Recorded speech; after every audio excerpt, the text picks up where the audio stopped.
श्री शिवाय नमस्तुभ्यं श्री शिवाय नमस्तुभ्यं श्री शिवाय नमस्तुभ्यं श्री शिवाय नमस्तुभ्यं श्री शिवाय नमस्तुभ्यं श्री शिवाय नमस्तुभ्यं श्री शिवाय नमस्तुभ्यं श्री शिवाय नमस्तुभ्यं श्री शिवाय नमस्तुभ्यं श्री शिवाय नमस्तुभ्यं श्री शिवाय नमस्तुभ्यं। हर हर महादेव। काल हर दुखर दारिद्र कष्टर हर हर महादेव। प्रथम पूज्य देव गणपति गणेश जी महाराज का आह्वान करता हूँ। मैं उनसे प्रार्थना करता हूँ इस कथा स्थल पर पधार का आवाज समझ देवी देवताओं का आने का मार्ग दें और प्रसन्न रहकर इस कथा का श्रवण कर हम सभी को कृतार्थ करें।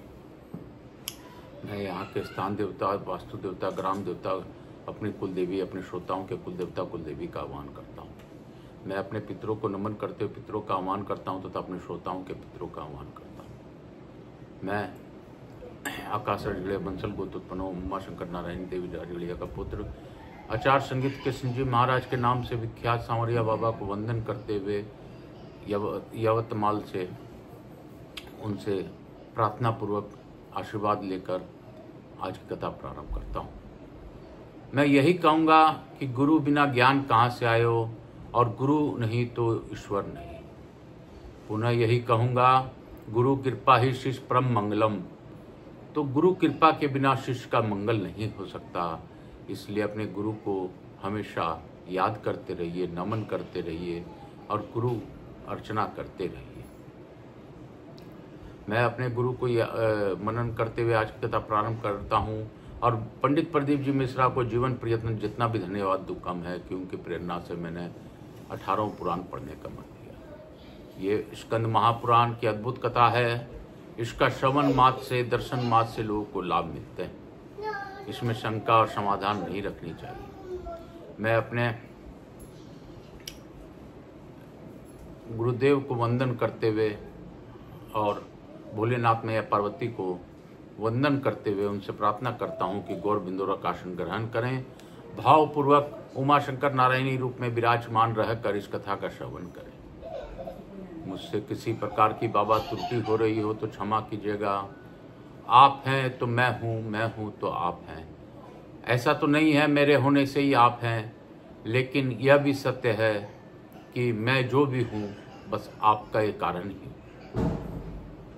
अगर आपने इस पृथ्वी में मेरे किसी उद्देश्य से जन्म लिए कराया है तो इसके पीछे भी आपका ही कोई ना कोई कार्य होगा। बाबा, दुख सुख मानव जीवन में निर्मित है और यह दुख सुख तो आएंगे और आते ही रहेंगे। इसमें हमें शंका नहीं करनी चाहिए। मैं अपने भोलेनाथ को मनन करते हुए, स्कंद कुमार को मनन करते हुए, राम परिवार को मनन करते हुए, हनुमान जी को नमन करते हुए, जगन्नाथ जी, बलभद्र जी, सुभद्रा माई को नमन करते हुए, लक्ष्मी जी महारानी का मनन करते हुए आज की कथा प्रारंभ करने की आज्ञा चाहता हूं। मैं आज एक बात और कहना चाहता हूँ। परसों जो विमान हादसा की त्रासदी हुई, यह बहुत ही दुखदाई है। हमें यही समझना चाहिए कि बाबा हमें जो दे रहे हैं, जब दे रहे हैं तब ग्रहण कर लेना चाहिए। आज जो हमारे आज है वो अभी है, वो थोड़े देर बाद रहेगा कि नहीं रहेगा, कल हमने देख पाएंगे कि नहीं देख पाएंगे, यह मेरे बाबा ही जानते हैं। इतने लोगों का भारी त्रासदी हुआ, करीबन 300-400 लोगों के विमान हादसे के कारण मृत्यु हुई, जो कि सही आंकड़ा आज तक पता नहीं चल पाया है। लेकिन बाबा भोलेनाथ यही समझाना चाहते हैं कि अब जितना बाबा का नाम हम लोग ले लें वो हमारे जीवन में कम ही होगा। तो यही भगवान भोलेनाथ का मनन करते हुए, मैया पार्वती का ध्यान करते हुए आज हम लोग थोड़ा भजन करते हुए आगे की ओर बढ़ेंगे। कि भोला सब दुख काटो हमारा, हे शंभो सब दुख काटो हमारा, शिव शंकर जपूं तेरी माला बाबा भोला, जपूं तेरी माला के भोला, सब दुख काटो हमारा। हे भोलेनाथ सब दुख काटो हमारा, हे दुख भंजन सब दुख काटो हमारा। हे बाबा भोलेनाथ सब दुख काटो हमारा। हे सृष्टि के रचयिता सब दुख काटो हमारा। समय के रचयिता सब दुख काटो हमारा। यम को भी दूर करने वाले यमेश्वर भोलेनाथ सब दुख काटो हमारा। कर्मेश्वर भोलेनाथ सब दुख काटो हमारा। हे लिंगराज सब दुख काटो हमारा। हे बाबा भोलेनाथ सब दुख काटो हमारा। हरिहर महादेव सब दुख काटो हमारा। हरि हरि हरि हरि हरि हरि हरि हरि हर महादेव की जय। इसी विचार के साथ आज की कथा हम लोग प्रारंभ करेंगे। मुझसे किसी प्रकार की भी त्रुटि हुई हो तो बाबा क्षमा कीजिएगा। मैं तो प्रयास करता हूँ और करता ही रहूँगा। बाबा मैं आपके नतमस्तक हूँ और नतमस्तक रहूँगा। बाबा आप जो भी करते हैं इसके पीछे कोई ना कोई शास्त्र होता है। आप हर कार्य में श्री विष्णु को देखते हैं, हर एक कार्य में हम पृथ्वीवासी को देखते हैं। पृथ्वी का कल्याण करने वाले कल्याणकारी हैं। हे कल्याणेश्वर बाबा हम सब ऊपर दया कीजिए। काल हर दुख हर दारी धरा कष्ट हर हर हर महादेव। नर्मदा माई की जय। हम लोगों ने कल अभूतपूर्व कथा पढ़ी थी और कल हम लोगों ने 101 रुद्र नाम का बारे में जाना था जो ब्रह्मा जी ने उच्चारण कर किया था। आज हम लोग आगे की और कथा की ओर बढ़ेंगे। बाबा जैसी इच्छा हो उससे प्रकार मुझसे कथा करो। मार्कंडेय जी कहते हैं महाभाग जहाँ कपिला और नर्मदा का संगम हुआ है वहाँ 4 हाथ के भीतर सब पताल वासनी पिपला नदी आकर मिली है। वहीं 2 और व्रत बताए गए हैं, कपिला व्रत और पिपला व्रत। उस तृप्तिदायक तीर्थ को प्राप्त करने की पितरलोक की भी इच्छा व्रत करते हैं। अतः पुत्र को चाहिए कि उस तीर्थ में जाकर पितरों के लिए यत्न पूर्वक जलांजलि और पिंडदान दें। जो कोई इस तीर्थ में अमरनाथ का दर्शन करता है उसे अश्वमेध यज्ञ का फल प्राप्त होता है। चंद्रग्रहण और सूर्यग्रहण आदि पर्व के अवसर पर उसका विशेष फल होता है। एक दूसरा ईशान तीर्थ है जिसके विषय में पहले सामान्य रूप से चर्चा की गई है। वह कपिला के पूर्व भाग में थोड़ी ही दूर पर स्थित है। उस ईशान लिंग की अर्चना से मनुष्य गणाध्यक्ष पद को प्राप्त होता है। भगवती पार्वती जी ने स्त्रियों के लिए प्रसन्नता पूर्वक यह वरदान दिया है कि कपिला में चतुर्दशी और अष्टमी को स्नान करने से नारी सौभाग्यवती होती है और उसका पुत्र चिरंजीवी होता है। शिव जी ने भी इस वरदान का अनुमोदन किया है।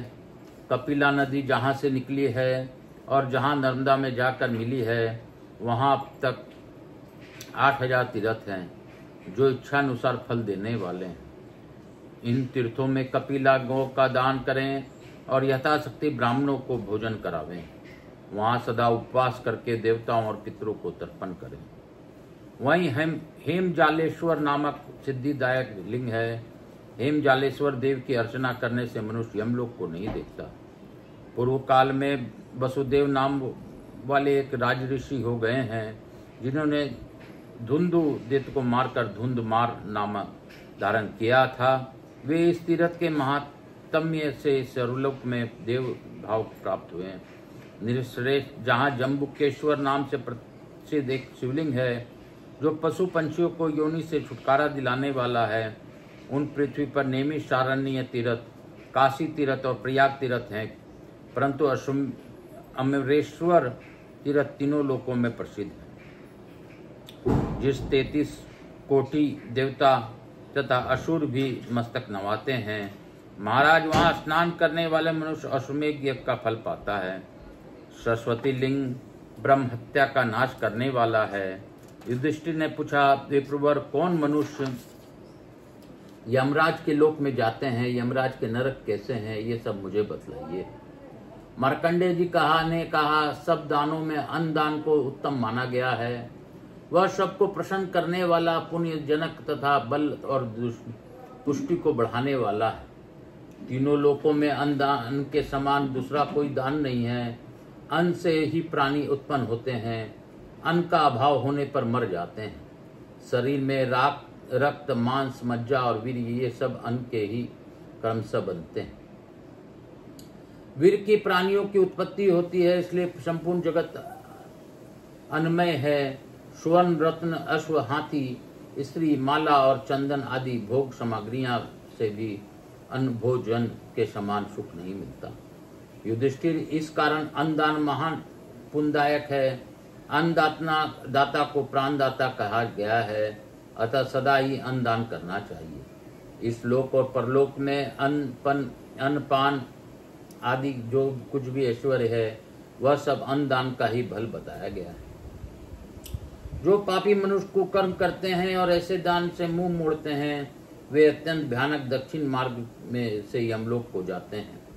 यमलोक सब और से 86,000 योजन विस्तृत है। वहाँ नाना प्रकार के भयानक रूप धारण करने वाले यमदूत रहते हैं और उन्हीं के कारण यह पूरी बड़े भयंकर प्रतीत होती है। दुष्ट आत्मा, क्रूर एवं पापी पुरुषों के लिए ये यमपुरी दूर होने पर भी निकट से ही प्रतीत होती है। वे तीखे कांटों से युक्त, कंकड़ पत्थरों से विभूषित, छुरे की धारों से आच्छादित और तीक्ष्ण पत्थरों से निर्मित मार्ग को यात्रा करते हैं। कहीं लकड़ी चिरने वाले घातक आरों से और कहीं लोह की भयंकर सुइयों से वे मार्ग भरे रहते हैं। कहीं फैली हुई लताओं के कारण दुर्गम एवं वृक्ष श्रेणियों की व्याप्त पर्वत उन मार्गों को रोक के रहते हैं। यमपुरी के मार्ग में कहीं भयंकर गड्ढे तथा तपे हुए ढेले और ईंट रहते हैं। कहीं तपाई हुई बालू बिछी होती है, कहीं तीखी नोक वाले किले गड़ी होती है और अनेक टूटी हुई गलियों से मार्ग आच्छादित रहता है। ऐसा भयंकर अंधकार ढके हुए कष्टदायक मार्ग को पापियों को यमलोक को जाना पड़ता है। उन मार्गों से तपे हुए अंगारे बिछे होते हैं और दहकते हुए दानव नल का सामना करना पड़ता है। कहीं तपाई हुई शिला रखी रहती है और कहीं इतनी कीचड़ होती है कि चलने वाले जीव का शरीर काटी कमर तक उसको में डूब जाता है। कहीं दूषित जल और कहीं कोड़ियों की सुलगती हुई आग से वह मार्ग व्याप्त रहता है। कहीं गीध, व्याघ्र, दुष्ट, कीट, बिच्छू, अजगर, भयानक मच्छर और जहरीले सांप, मतवाले हाथी, सिंह और भैंसे आदि जीवों से यमपुरी का मार्ग भरा रहता है। भयंकर डाकनियां, शाकनियां, विकराल राक्षस, महाघोर व्याधि, दुर्देश, अग्नि, प्रचंड आंधी, बड़े बड़े पत्थरों को भारी वर्षा आदि का कष्ट सहन करते हुए पापी जीव यमलोक की यात्रा करते हैं।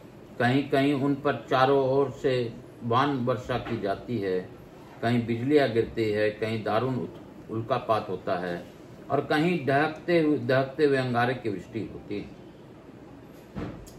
तथा इन सब का घात सहते हुए उन्हें आगे बढ़ना पड़ता है। कहीं बड़ी भयानक आवाजें होती हैं जिससे वे बार बार थर्रा उठते हैं। कहीं सब ओर से पहने अस्त्र शस्त्रों की बौछार से भरे हुए मार्ग के बीच से निकलना पड़ता है। कहीं अत्यंत खारे जल को धारा से वे बार बार नहीं नहा उठते हैं। अत्यंत सर्दी और छुरे की धार आदि का कष्ट भोगते हैं। अनेक प्रकार के सहस्त्रों कलेशों का सामना करते हैं। इस प्रकार यमलोक का मार्ग संतापपूर्ण, भयंकर, दुर्गम तथा विश्राम रहित होता है। वह सब दुखों का आश्रय एवं कष्टप्रद होता है। यम की आज्ञा का पालन करने वाले महाघोर यमदूत उसी मार्ग में बलपूर्वक पापियों को ले जाते हैं। वे सभी जीव अकेले, पराधीन तथा मित्र और बंधु बांधवों से रहित होते हैं। अपने कुकर्मों के लिए बार बार शोक करते हैं और दग्ध होते रहते हैं। वे प्रोतों और भूतों के साथ होते हैं। उनके कंठ तालु और ओठ सूखे रहते हैं। शरीर दुर्बल और मन अत्यंत भयभीत होता है। उन्हें बार बार आग से जलाया जाता है। कोई सींचों से बंधे होते हैं। कुछ पापी गंदगी में डूबे रहते हैं और कुछ प्रचंड बलवान यमदूतों द्वारा जलाए और खींचे जाते हैं। किसी की छाती में, किसी के मुंह से नीचे के भाग की में और किसी के केसों में रस्सी बांधकर घिसटा जाता है। कितना ही जीवों के ललाट में बांध धंसाकर उन्हें खींचा जाता है।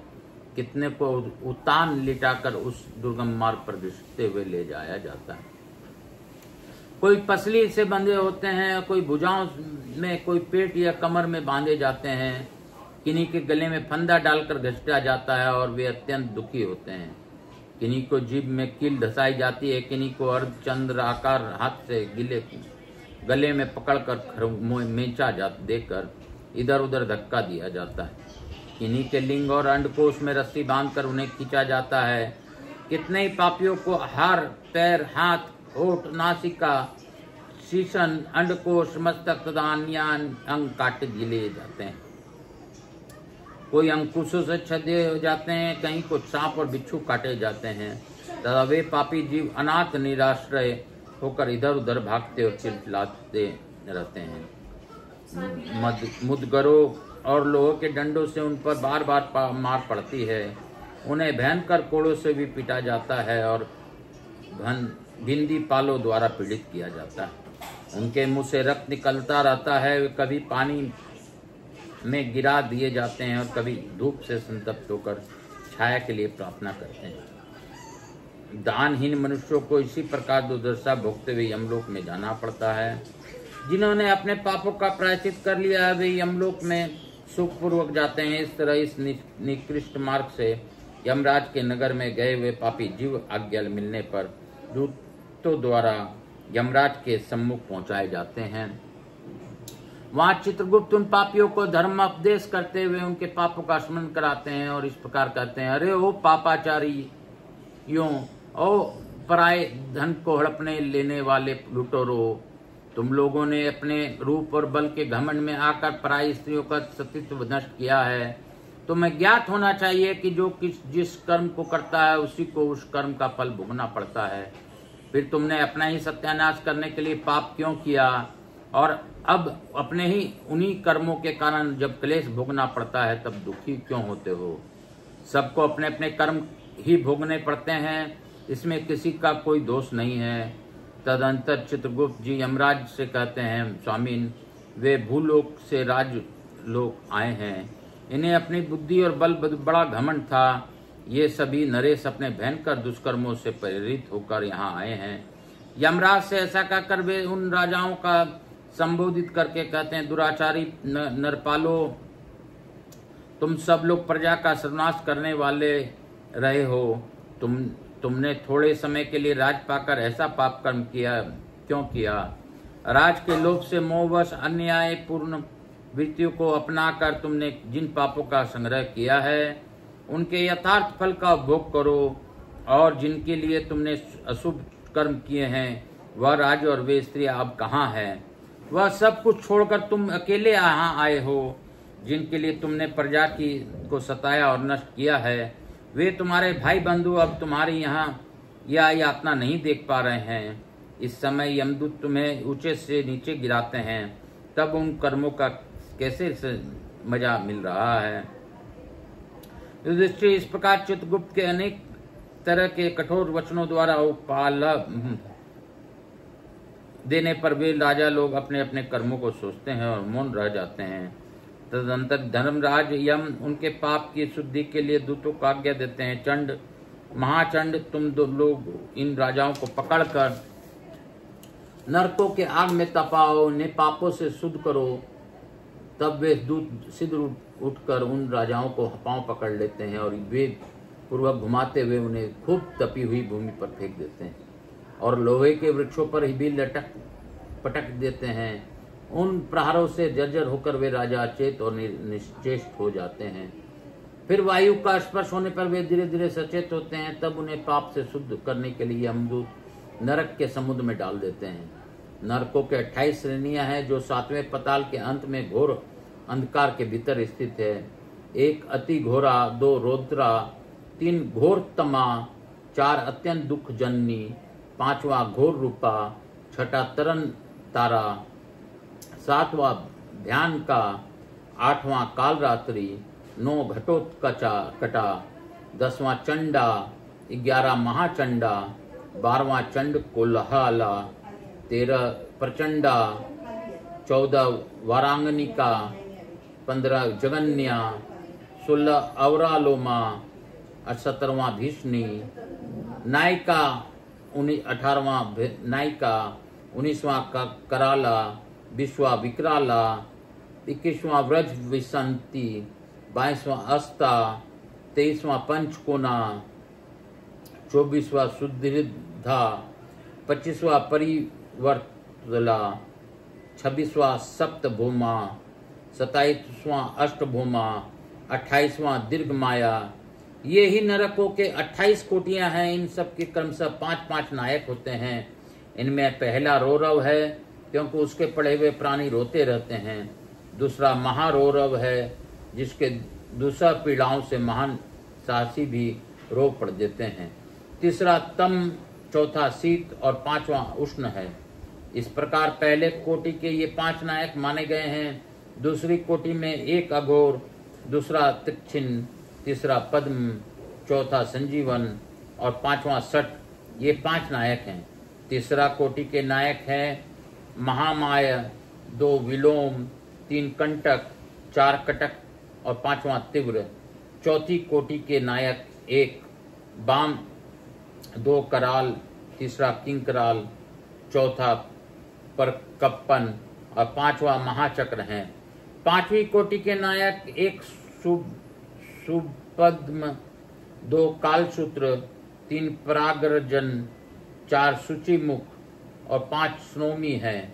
6ठी कोटि के नायक 1 खादक, 2 शुप्र पीड़ित, तीसरा कुंभीपाक, चौथा सुपाक और 5वां कर्कच हैं।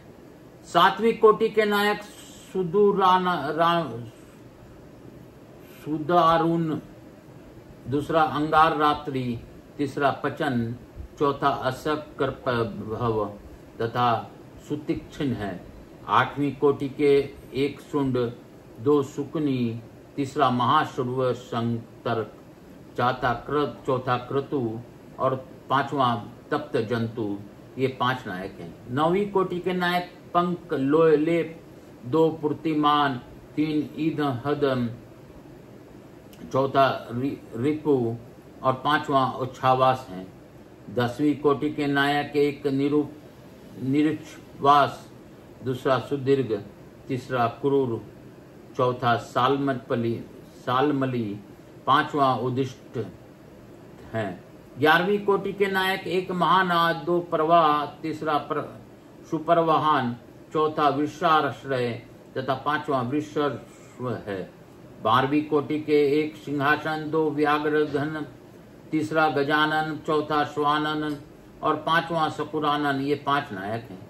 13वीं कोटि के नायक 1 अजानन, 2 महिषासन, तीसरा मेषानन, चौथा मुष्कानन तथा 5वां खरनानन है। 14वीं कोटि के 1 ग्रहानन, 2 गुभीराबनन, 3 नाकानन, 4 महाघोर, 5वां भयानक, ये 5 नायक हैं। 15वीं कोटि के नायक 1 सर्वभक्ष, दूसरा सर्वभक्ष, तीसरा सर्वकर्मा, चौथा अश्व तथा 5 वायस हैं। 16वीं कोटि के नायक 1 गुद्रलोक, 2 उल्लूक, तीसरा सादुर, चौथा कपि, 5वां कछुर। 17वीं कोटि के नायक 1 गंडक, 2 पुत्तिवक्त्रय, तीसरा रक्ताश्रय, चौथा पुत्तिमुत्रिक और 5वां करणधूम, ये 5 नायक हैं। 18वीं कोटि के नायक तुषाराग्नि, कुत्रिमान, निरय, आतोष और 5 प्रतोष हैं। 19वीं कोटि के नायक रुद्रीरोध, भोजन, कालतमग, अनुभक्ष और 5 सर्वभक्ष हैं। 20वीं कोटि के सुदारुण, कर्कट, विशाल, विकट और कपट पुतन, ये 5 नायक हैं। 21वीं कोटि के नायक अम्बरीश, कटाहा, कष्टदायिनी, बेतरनी, सतुत तथा लो शंकु हैं। 22वीं कोटि के नायक एकपाद, अश्रुपूरन, घोर, अशीपत्रवन, प्रतिष्ठित अस्थिलिंग और 5वां तिल यंत्र है। 23वीं कोटि के उत्तीसी यंत्र, इच्छु यंत्र, कूट, पाप तथा प्रमदन, ये 5 नायक हैं। 24वीं कोटि के नायक महाचुल्ली, विचुल्ली, तप्त, लोमयी, शिला, क्षुरधार, पर्वत तथा 5 मय है। 25वीं कोटि के नायक यमल, पर्वत, सूचीकूप, 3 विष्टाकूप, अंधकूप और 5 पतन हैं। 26वीं कोटि के एक पतन, पातन, दूसरा मुशुली, तीसरा वसूली, वृषुली, चौथा अशिवा तथा संकटला, ये 5 नायक हैं। 27वीं कोटि के नायक एक तालपात्रवन, अशहंगन, महामोदक, चौथा सम्मोहन तथा 5वां अस्थि भंग है। 28वीं कोटि के नायक तप्त चलमय, 2 अगुण, 3 बहुदुख, चौथा महादुख तथा 5वां कश्मल है। इनके सिवा यमल, हलाहल, विरू, स्वरूप, च्युतमानस, एकपाद, त्रिपाद और तीव्र आदि नरक हैं। इस प्रकार यहाँ नरकों में 28 पंचक बताए गए हैं। बोलो शंकर भगवान की जय, बोलो मेरे भोलेनाथ की जय, काशी काशी शिव काशी, मोक्ष नगरी काशी की जय। आज इसी अध्याय के साथ आज की कथा को यहीं पे विराम दूंगा और मैं यही कहूँगा कि हे बाबा सबका दुख काटो भोला, हे शंभो सबका दुख काटो बाबा, शिव शंकर जपूं तेरी माला बाबा भोला, जपूं तेरी माला के भोला, सब दुख काटो हम। कपूर गौरम करुणावतारम, संसार सारम भुजगेन्द्रहारम, सदा वसंतम हृदयारविंदे भौम भवानी से तन्मामि। श्री राम जय राम जय जय राम, श्री राम जय राम जय जय राम, श्री राम जय राम जय जय राम, श्री राम जय राम जय जय। मातृदेवी व पितृदेव व सब पितृदेवताभ्याम नमो नमः। श्री राम जय जय राम, समस्त देवी देवताभ्यो नमो नमः। मेरे भोलेनाथ की जय, मैया पार्वती की जय, मां शंकर नारायण गणेश जी महाराज, लक्ष्मी जी महाराज, रिद्धि सिद्धि शुभ सभी देवी देवताओं की जय, भक्त वत्सलाय की जय, स्कंद पुराण की जय।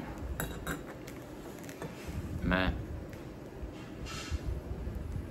प्रथम पूज्य देव गणपति गणेश जी महाराज, लक्ष्मी जी महाराज ने रिद्धि सिद्धि शुभ लाभ कुबेर जी महाराज से अनुरोध करता हूँ कि हमारे यहाँ निवास रहकर अखंड कृपा बनाए रखें। आवाज समझ देवी देवताओं से अनुरोध करता हूँ आप सभी लोगों को इस कथा श्रवण का लाभ देते हुए आशीर्वाद प्रदान करें और प्रसन्न होकर सभी लोगों को आशीर्वाद प्रदान करते हुए अपने स्थान को गमन करें। पुनः बुलाने पर पधार कर आशीर्वाद प्रदान करें। मैं अपने भोलेनाथ मैया पार्वती को कोटि कोटि धन्यवाद देता हूं कि उनके ये आशीर्वाद से यह कथा हम लोग सुन पा रहे हैं, समझ पा रहे हैं और आज हम लोगों ने नरक के बारे में जाना, किस प्रकार 28 नरक और 28 नरक में 5-5 सभी उसके पालक हैं और 5 प्रकार के यातनाएं दी जाती है 28 नरक में। यह बातें हमें पता चली। काल हर, दुख हर, दारिद हर, कष्ट हर, हर हर महादेव। हमें ऐसी कार्य करनी चाहिए जो मन का आपा होए, औरों को शीतल करे, आपू शीतल हो। हर हर महादेव। काल हर, दुख हर, दारिद हर, कष्ट हर, हर हर महादेव। शंभु शंभु बोल बम का नारा है, बाबा एक सारा। हर हर महादेव। काल हर दुखहर दारिद्र कष्टहर हर हर महादेव शंकर। श्री शिवाय नमस्तुभ्यं हर हर महादेव। श्री शिवाय नमस्तुभ्यं हर